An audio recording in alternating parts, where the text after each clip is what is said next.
9 élèves de 5e en classe de Secpa en Principauté, mais également 24 jeunes italiens et 25 élèves français. Ils se sont retrouvés vendredi matin à bord du bateau Les Emmenants pour 2 jours dans le fort historique de l'île Sainte-Marguerite. 3 classes de collège issues des 3 pays faisant partie de l'accord Ramoge, accord allant de Marseille à La Spezia en passant par Monaco. À l'accostage, 2 jours ludiques et pédagogiques. Chaque année, on organise des journées de sensibilisation pour les sensibiliser aux problèmes. Et souvent, c'est sur les déchets, les macro-déchets.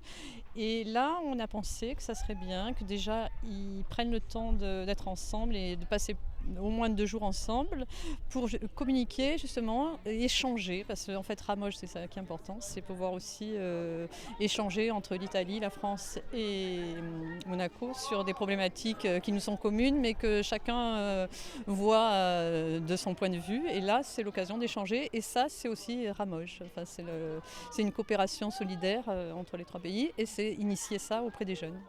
Au programme du vendredi, après avoir fait connaissance, les 58 élèves ont constitué des groupes pour un grand jeu d'orientation. Un plan, une boussole et un questionnaire. L'objectif, retrouver 31 balises à travers toute l'île et répondre à des énigmes concernant le milieu marin de la zone Ramoge. 2 de 2 filles croissants. Qu'est-ce que c'est? Qu'est-ce que tu cherches là? C'est quoi comme... Qu'est-ce qu'on doit chercher?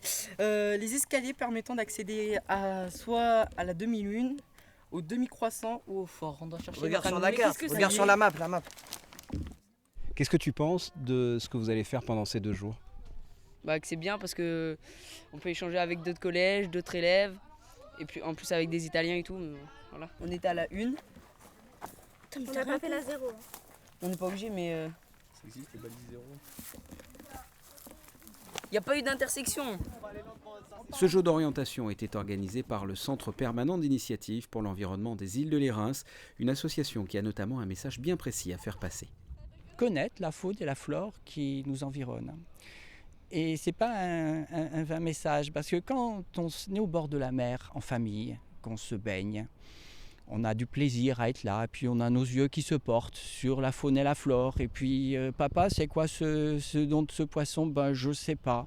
Et finalement, beaucoup de questions qu'on peut avoir spontanément sur des moments de plaisir restent sans réponse. Donc un des grands buts de notre association, c'est essayer d'avoir un espace où on peut se remémorer ces questions avec l'émotion qui y est associée et puis du coup se poser des questions et amener après les gens à se dire mais comment dans mon quotidien je peux agir pour avoir moins de pollution sur la plage, des choses que j'aurais pu voir, avoir plus de poissons dans la mer, quel est l'impact de mon quotidien sur la Méditerranée.